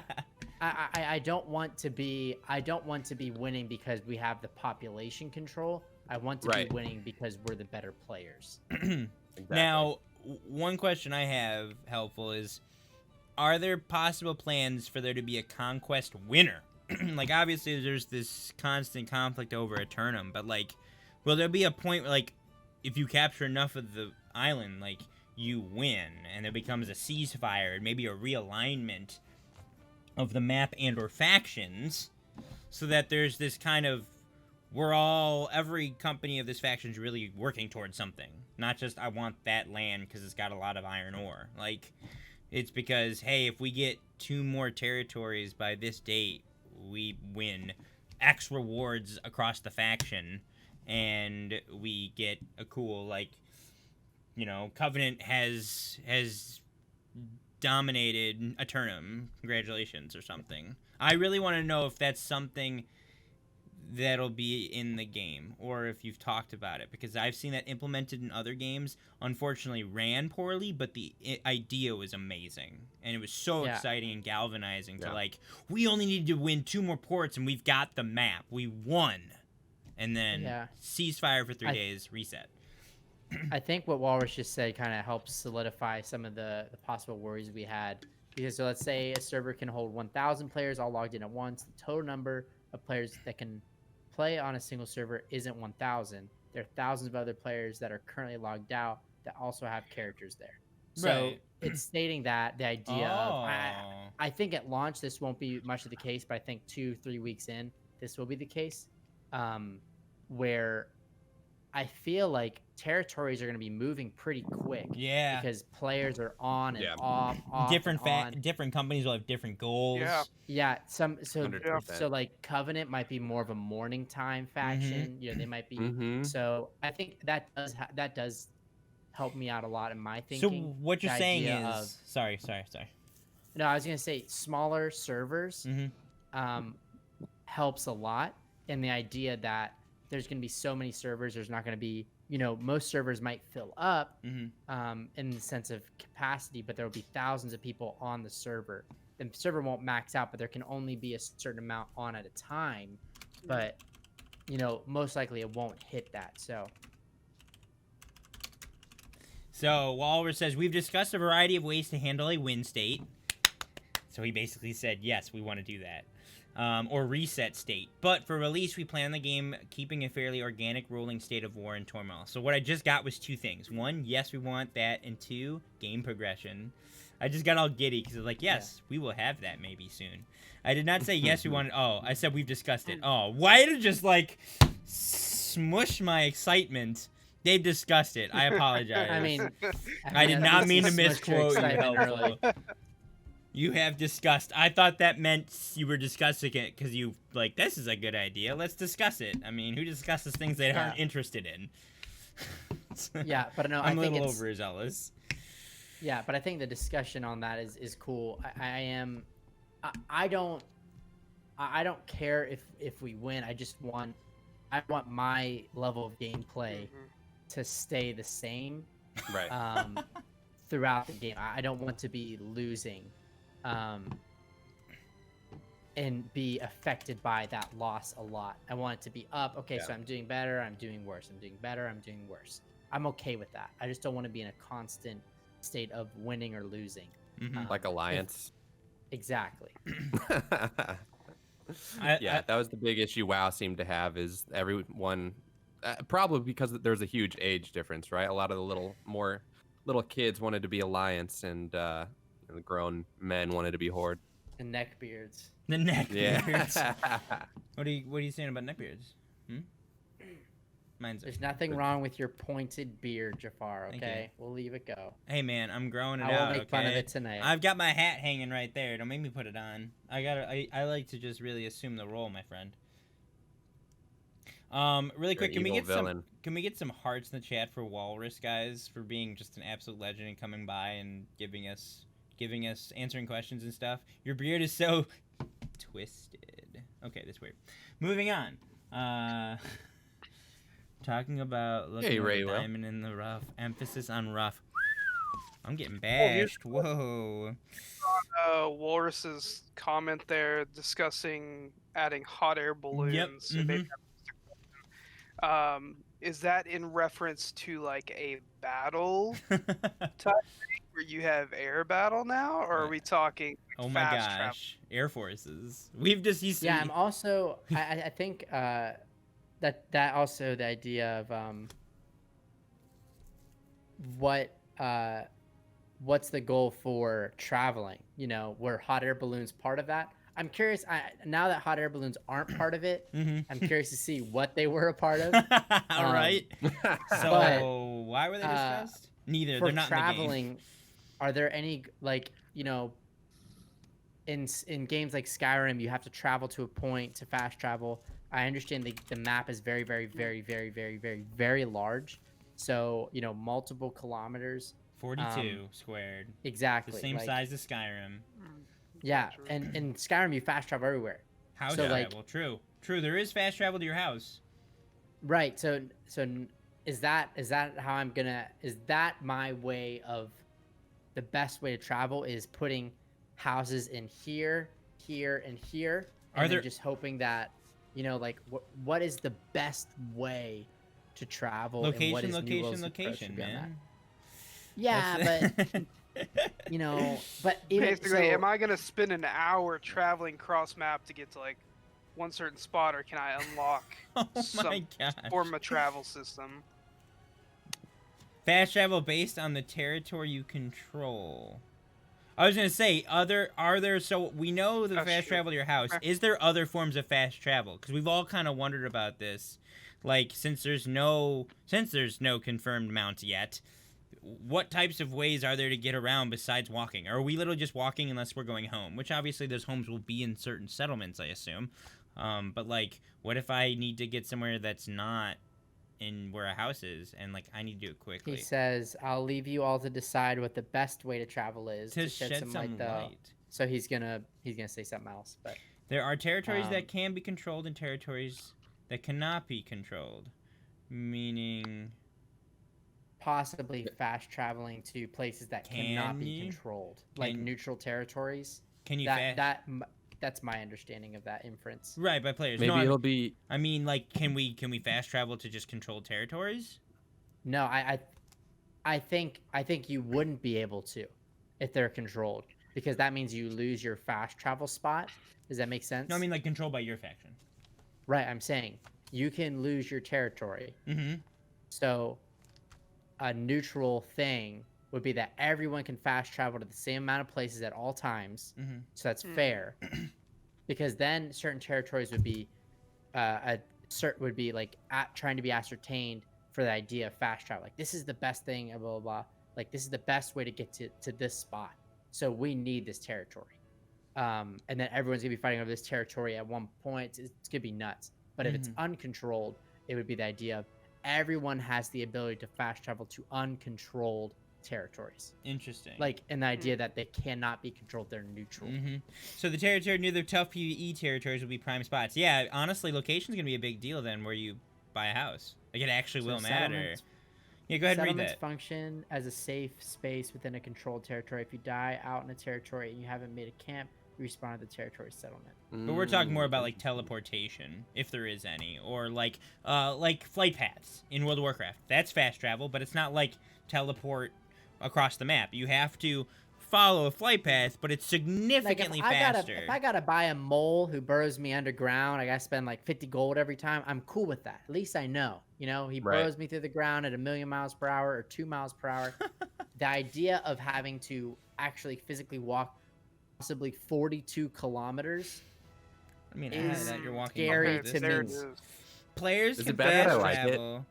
Yeah, I kind of like walking on foot. I kind of like the idea Me of that. too. Path. It makes the world feel big, and that's the idea. 42 kilometers? I'll do it. But then we all complain that the world's not big enough, and it's like, No, I don't think so. I don't think 2,000 people possible on 42 kilometers squared. If you've ever had a night elf, I feel like you can do it. Players can fast travel from one settlement to another, but there's a cost associated with that. Still under with revision. it that's still under revision. So there's fast travel. So okay, so like a flight path, you have to pay and you can fly between settlements. Is kind of like it, which is under revision. I don't know if you Good fly, to know. but I think it'd be more of a teleportation. Where you can't fast travel to is into the non-controlled territories. So you can't fast travel to territories that can't be controlled. You can fast travel between controlled territories. So can the thing I said is totally out the window. That's completely reasonable. Yeah, can I fast travel to territories that aren't controlled by my faction, or do they have to be controlled by my faction? Or can I fast travel anywhere? Like, it doesn't matter. The territories that are not controlled are home to incredibly unpleasant people. Okay.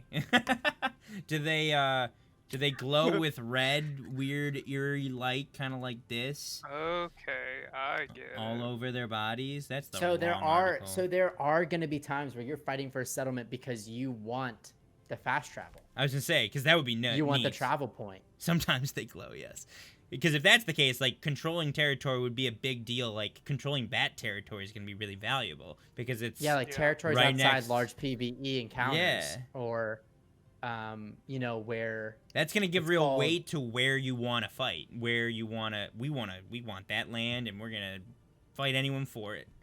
Yeah, or even like certain resources, I would imagine. Which I assume will be important in controlling certain, like, mountainous versus, jungle or whatever. I can't go into detail on cost travel mechanics. They're still under revision and tuning. Got it. That's when you hit the wall, you move to the next topic. Yeah. But that does the idea that it will be there in some sort of form. Mm-hmm. I feel good. The fact it's in discussion. There you go, plenty Pat. for me. I feel good, dude. I feel Walrus good. I'm even more stoked. Walrus is the best. Big boy Walrus. Can you tell us anything Thanks, about Walrus. Twitch integration? Yeah, I want to know about Twitch integration. I have to go looking. That's what I want to talk about next week, guys. I have to go looking because apparently there's some information out there. Helpful Walrus, do you know where I can find that information? I don't know if you'd know that. Maybe Greg knows where I can find information on Twitch integration and Twitch armies because I've heard there's articles or interviews out there. I just don't know where they are. So you guys can get a key. Peltoro's like, is it time for me to log off? Every time he's logged off, a key has come out. Nope, we haven't revealed anything but the lightest details about that. Darn. Try hitting up our community team for that to get an official statement. Got it. Every time. Good to know. Okay. So then, so what I've heard is a myth. I've heard interviews. Are those not? Are those breaking NDA? Should I be careful? Twitch integration has been pivotal for growth of a game. Exactly, and it's going to be a big deal. How you guys integrate this game to Twitch, I think, is your I think you guys have a big plan. You have to. Yeah. You just have to, because you've done what feels like a very little, what's the word, publicity. You guys are kind of just waiting to just release this animal on Twitch. And we've seen what's happened to Valorant over the last month. Valorant's gone nuclear because of Twitch. Like, it's insane what Twitch is doing for games. No one... There aren't any bots. No one knew. No one knew what... I use this as the biggest example because it's a really good example. No one knew what Apex Legends was until it came out. Like, they had kept it so under wraps, and obviously people know what New World is, but, like, they kept Apex Legends as a game in existence under wraps to the day they released it, or at least close to that. Like, it was just like, hey, we got a game, and everyone's like, really? And then Twitch went boom, and everyone's like, whoa, this game's amazing, and the game just blew up in overnight, actually. Yeah. Well, they also had a lot of people.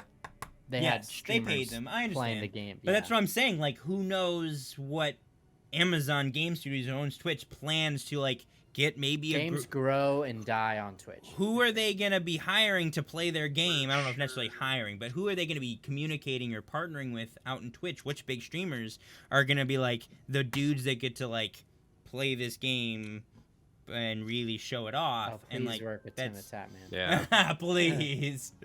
I know he's not big in MMOs, but that man's great. Yeah, I think go ahead and read that if you want. You see that one from Walrus? I think I'll do it. I think there has been some public discussion with media, but I'm not sure how long ago it was or whether or not. Oh, it's still 100. Okay, cool. He's talking about that's stuff. fair. Yeah, I feel like there's a lot of things that we might have heard. You know, when we first started looking into building a company, when Jafar started with this idea for a podcast, there were a lot of things that this game has evolved out of and into. You know, this game no longer is some things.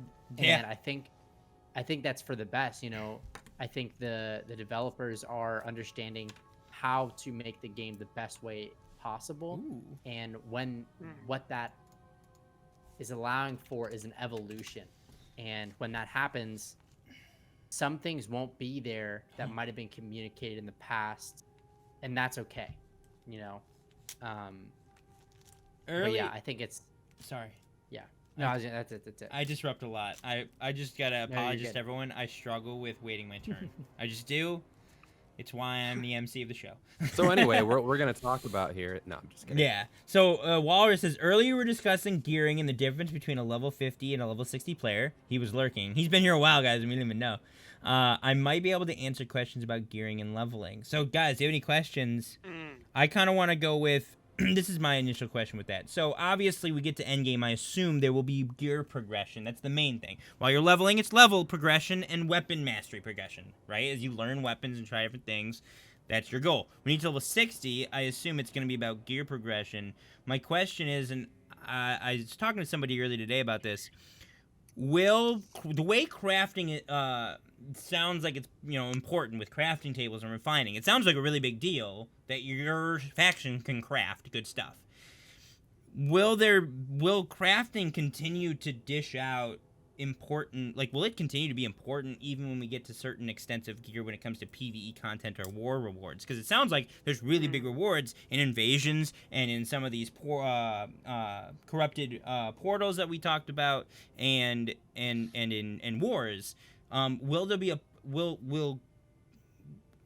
will crafting continue to be part of cutting edge gear, or will it eventually kind of be the beginning of the end game and then kind of lose its place? Kind of like in WoW when you have a new expansion or you've got like really good gear at the start of that expansion, at the end game at max levels, all usually involves. It's all about drops. No. It's a lot of it to get to the gear that's dropped. You need a certain amount of crafted items to be geared enough to be able to go after the best stuff. Oh yeah. So I'm saying but they rely on drops to get that. Right. Those items. So crafting has evolved quite a bit over the development of the game. Currently, the crafting system is capable of crafting equipment on par with most powerful dropped gear. Oh heck yeah! So you can be like the master crafter, dude. You're the guy. Like I can either go try to slay this dragon, or Jafar down in so and so I hear makes like the best axes. You know what I mean? Yeah. That's gonna be me. I love that. Just saying. I'm so excited. That actually excites me. Like I want to be. Yeah. This is the first game that I really want to craft in because it sounds so important. Yeah. Not only That's that, I think our big question as well, and the start of it, that Walrus is mentioning is, if an invasion or a war has 50 level 50 players versus 50 level 60 high geared players, the game mentions the idea of a skill pool needed. You need to have, if you want to win your fights, you have to be good at the game. You can't just be a higher level. So if we were to use that comparison, would a level 50s versus level 60s that are geared, top of the line, would it be fair, or will the skill pool still be there? I think fair is a wrong word. Like, there's no way to be fair. But will there be enough skill to essentially be able to fight somebody who's geared at level 60? I want to say no, because you should feel that much better in just about any MMO. Like, you put in the work to get geared, you put in the work to get to level 60, 70, 80, whatever it is, and you've spent the time, you've killed this many enemies, you've done this many raids or whatever, or invasions. You should be significantly better to the point that even skill can't beat you, because you've earned that. But I feel like it should be through skill that it's earned, obviously. Yeah, or are level 50s just going to end up being horn boys? Dude, hashtag horn boy. Can we just make that a thing? Hashtag horn boy, bro. It is a position of honor, okay? That's what I want, man. I want to be a level 60 horn boy. A level 60 horn boy, not even a 50 horn boy. No. Of course, I don't know if they talked about level limits. I don't know if they talked about level limits for wars. So he says numerically it's not fair. However, a difference in skill can result in a win for the lower geared player. So there's a chance, you're saying. You're saying there's a chance. No, he's gonna go into more detail. Ooh, I love his colons. I'm gonna read really quick from Zark. Historically in MMOs, certain classes have tend to balance around gear. Yep. Casters are powerful from afar, but due to gearing, they are squishy up close. I know there are no defined classes in the game, but will the gear be tuned so that mage-type builds still have a reason to go for the lighter armors, or will they have everyone running around in full plate? Just running around with a staff in full plate? I mean, that's a cleric. That, if cleric's usually like a paladin, like, they cast spells, but they have heavy armor. I'm gonna say I don't think that information has been. I know that you can use whatever weapons and use whatever gear you want. They've talked about, like, you want to wear this type of gear, you wear this type of gear. If you want to wear use this type of weapon. Like, it's kind of like, if you want to be a caster in plate, you can, but I'm going to assume that there's trade-offs, like you're saying. Like, I don't know why, I guess. A level 60 player has more attribute points distributed across their stats, so there's always going to be an attribute advantage, albeit not much of one. Interesting. Tank meta. I mean... Cool. I like that, though. Ditto. Skill should be king, but there needs to be a value to gear, because then progression wouldn't have a purpose. Which, you play for progression. However, level 50 is the highest level limitation on regularly available equipment. So you can use you can use the best crafted gear at level 50. So you could be a really geared 50, you're saying. Interesting. So then what's the point of getting to 60? I mean, besides more 60, attributes. I don't want to feel like, even if gears and stats are close, like, I don't want to feel like I just get thumped, Interesting. Yeah. Yeah. But, like, I feel like skill making up a difference is huge. That's probably one of my favorite things. So Zephyr. the power differential in gear can be very narrow. Okay. Just real quick, Zephyr, twink can be used in this context. When we discuss twinks in World of Warcraft, it means somebody who has a lower level PvP character designed to be really good at that level only. And it's a widely used phrase. Like, I understand that there is a negative connotation. I don't know the details on that, but when we talk about it, we're talking about basically in World of Warcraft, a 19 twink is someone who plays in the level 19 battleground bracket, and they have the best gear possible and the best enchants possible levels 19. So when they go into battle, they stomp everyone else that's a normal level 19. I had a 29 twink back in the day. There are other things that have higher level restrictions. My statements are deliberately vague. Ooh. He did say before that, so if you go back to my earlier statement about how crafting works, the power differential in gear can be very narrow. So because you can craft gear that's on par with some of the best acquired gear through PvE or PvP. But it's available at level 50. If you craft your gear at level 50, the stat gap gets narrowed a lot, and then you're just missing, I don't know what you might be missing, whatever level progression means for you, whether it's weapon mastery, attribute points, something, I don't know. That gets narrowed a lot, apparently, if you go... So crafted gear will kind of be king, ultimately, it sounds like. Just a heads up, I think we're going to have to end soon, just because I think we got about 9 10 minutes left. 9 minutes for the deadline on this one, boys and girls. Does anyone in the chat, there's very special gear that I wouldn't call common or regularly available? Yes. Oh, what was the question? Regularly available equipment? Okay, so my question, one more question is there going to be some gear, though, that's like legendary stat? We'll call it legendary. So you got epics, that's kind of the goal of everyone in every game, is there's epics. I'm assuming there's some sort of progression of quality of an item. Is there legendary stuff that, like, to acquire that recipe you have to, like, do a crazy quest, or this legendary weapon drops off of this boss and the only way to get it is with a 40-person raid group or something, you know what I mean? A world boss. Like, is there gonna be a few, like, is there going to be some gear out in the world that cannot be competed with when it comes to crafting unless it's a super rare, hard to acquire recipe by doing... he said something.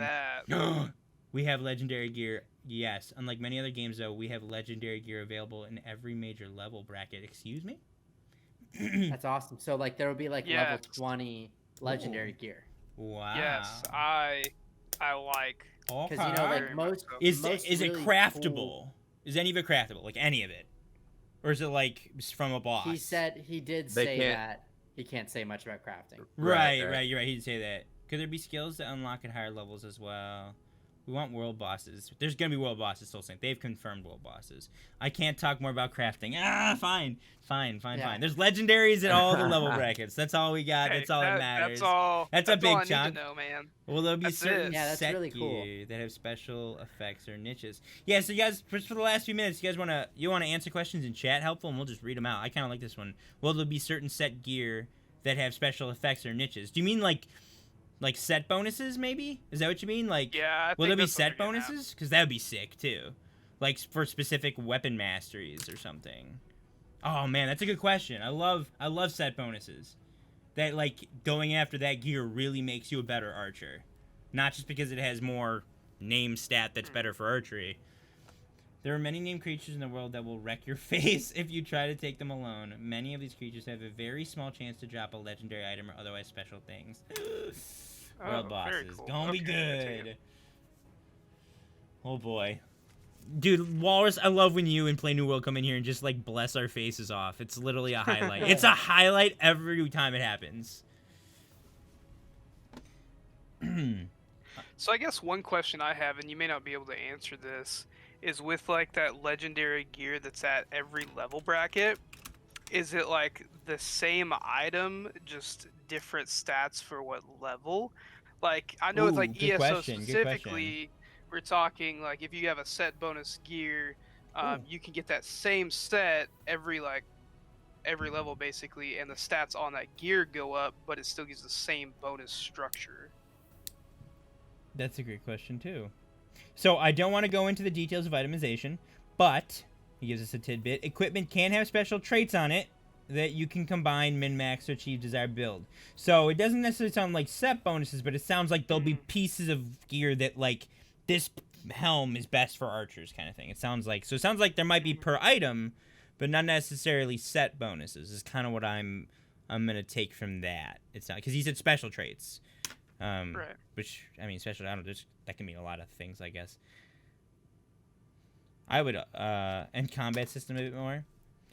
Let's see, are there any questions I missed? Let's see. Yeah, if only.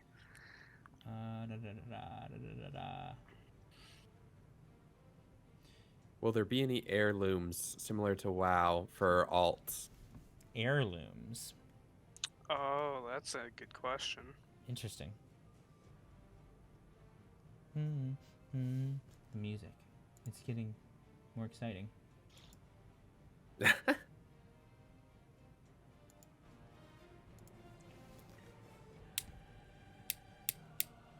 Silence. Only one character per server, though? Is that confirmed?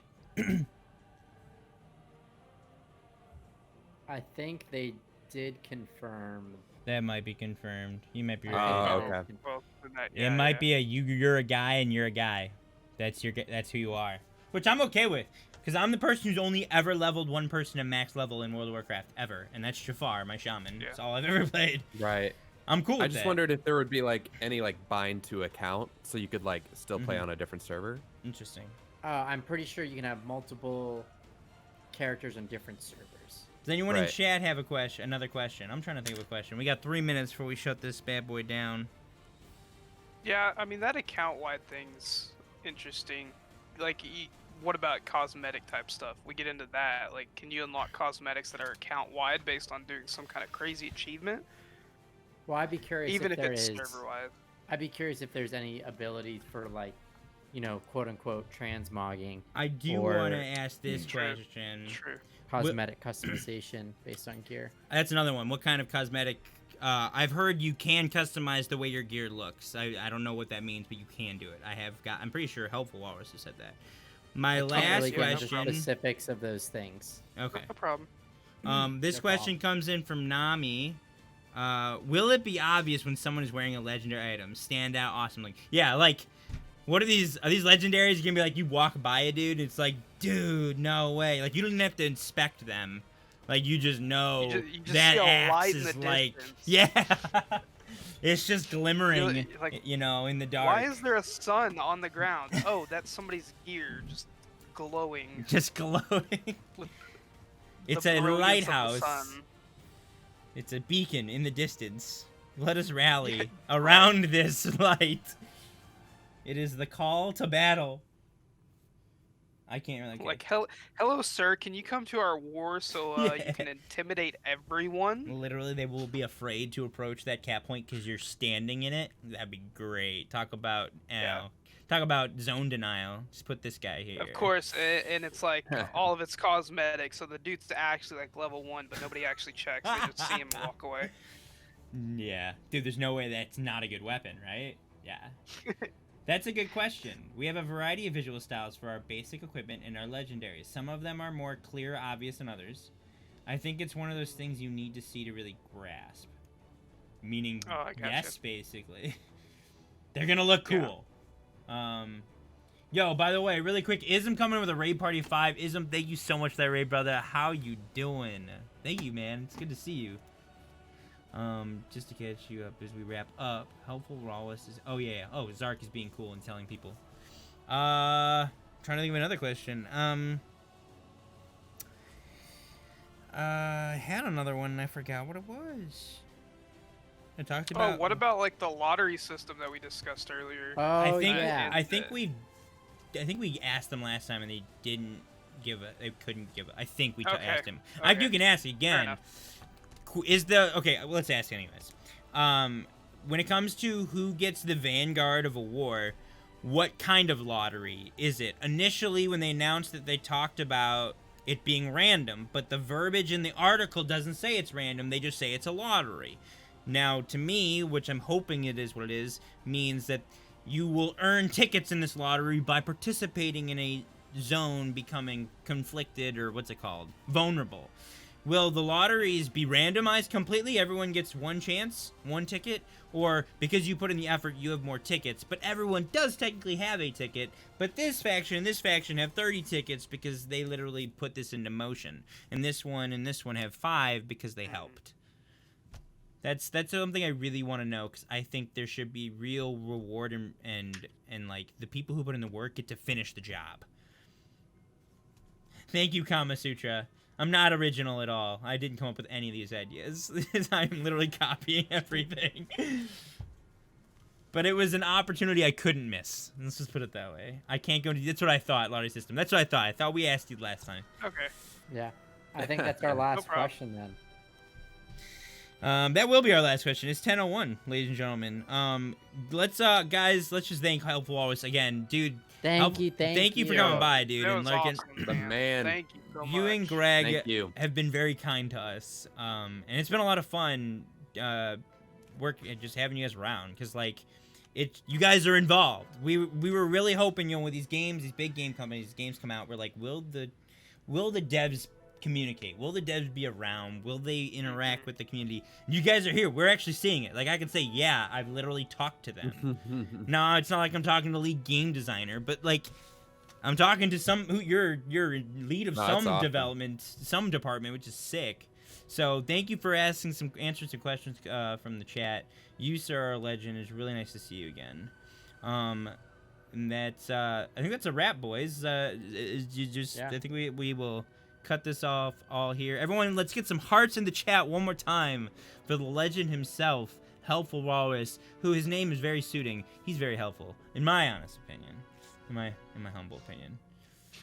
Anyways, boys, thank you so much for joining me. Guys, I'm going to can you shout them out one more time, Zephyr? Shout out Disciple Gaming Live, DT Pap, and our friend GG Tankful on the far right. Guys, thank you so much for coming. This is a lot of fun.